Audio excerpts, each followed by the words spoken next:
देसी घीर बास्ना सहित एभली गाजर हलवा आगु केबे भी टेस्ट करनथिबे।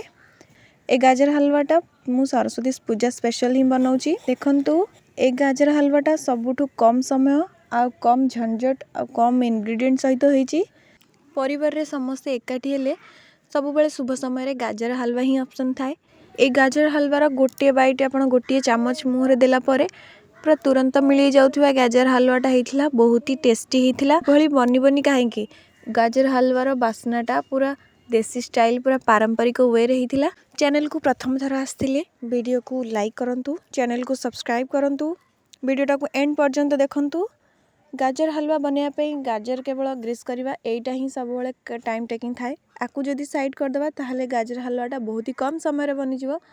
एते बेसी टाइम लागोनी। देखंतु मैठी ऑलमोस्ट आधा आधी गाजर मैठी कोरी देलेनी, माने भलो भाबरे ग्रेट कर देलेनी। गाजर को आपण काटी की मध्य पीस पीस करिकि नै परिबे, किंतु सेटा अपेक्षा एटा सहज थाए। सेटा टिके सिझिया पे टाइम लागे आ टिके गुटलिया अंश रहि जिवो। देखंतु हमर एठी गाजर गुडा सब जाक म एठी ग्रेट करिकि रखि देछि। गोटे थाळी हबो ग्रेट हेकि रखि देलेनी। एठी पूरा गोटे सेम साइज रे ही बनि गेछि। ग्रेट कर देले या ही लाभ थाए। म एठी गोटे कड़ाई बसैछि। गोटे चामच केवल मु देसी घी नेछि, अधिक किछि नबा दरकार नै। गोटे चामच केवल देसी घी रे एते सुंदर बास्ना आसी। देसी घी नबा द्वारा टेस्ट पूरा डबल हे जाय। तेणु घी नबा निहाती दरकार एथिरे।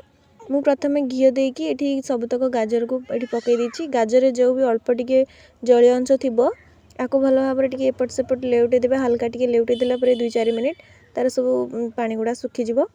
तापरे एपट देखंतु टिके से सुखी गला परे पानीटा मु एठी हाफ लीटर खीर नेछि। पूरा फुल फैट खीर नेछि, देसी खीर गाय खीर नेछि। एठी सबतक खीर को मु अल्प अल्प करिके एठी देबी, एक थरे के देबिनी। मु अल्प अल्प करिके खीर गुडा दे देली। खीर दे साला परे गाजर रे सब बेले फ्लेम को जाळ को टिके मीडियम कर देबे, नचेत खीर गुडा लागी जिवो। खीर लागी गला परे गाजर सहित खीर लागी गला परे टेस्ट टी खराब हे जिवो।